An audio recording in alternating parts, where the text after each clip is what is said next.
৪৮তম Moscow আন্তর্জাতিক চলচ্চিত্র উৎসবে আসনা হাবিব ভাবনা অভিনীত আসিফ ইসলাম পরিচালিত king in the land of the princess সিনেমাটি মনোনীত হয়েছে।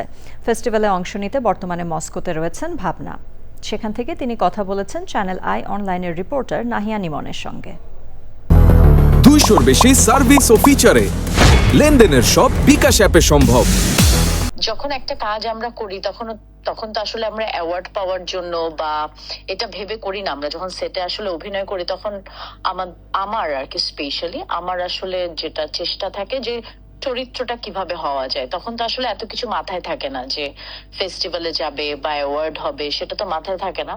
মাথায় আমার অভিনেতা হিসেবে একটাই জিনিসই থাকে যে আমি যাতে কোনোভাবেই ভাবনা না থাকি, সেটা আমার মূল গোল থাকে অভিনেতা হিসেবে, যাতে ভাবনার ছিটে ফোটাও চরিত্রের মধ্যে না আসে, সেটা আমার মেইন গোল থাকে আর কি।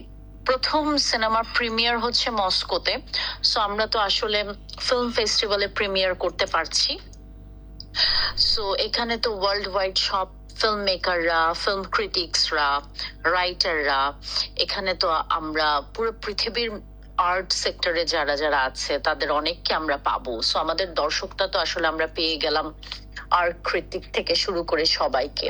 কিন্তু আমি চাই যে ফিল্ম ফেস্টিভ্যাল হোক আর যাই হোক না, আমরা অ্যাওয়ার্ড পাবো কি পাবো না জানি না, সেটা আল্লাহর উপরে, যে আমরা আসলে জিতবো কি জিতবো না।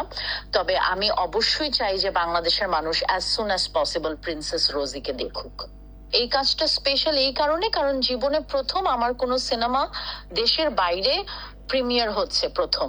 সো অবশ্যই এটা আমার জন্য অনেক বাড়তি পাওয়া। ভীষণ রকমের ভালো লাগনি যখন দেশের বাইরে চলে যান, তখন তো আপনি আর আসলে আসনা হাবিব ভাবনা থাকেন না, তখন আপনি আসলে আপনার দেশকে রিপ্রেজেন্ট করেন।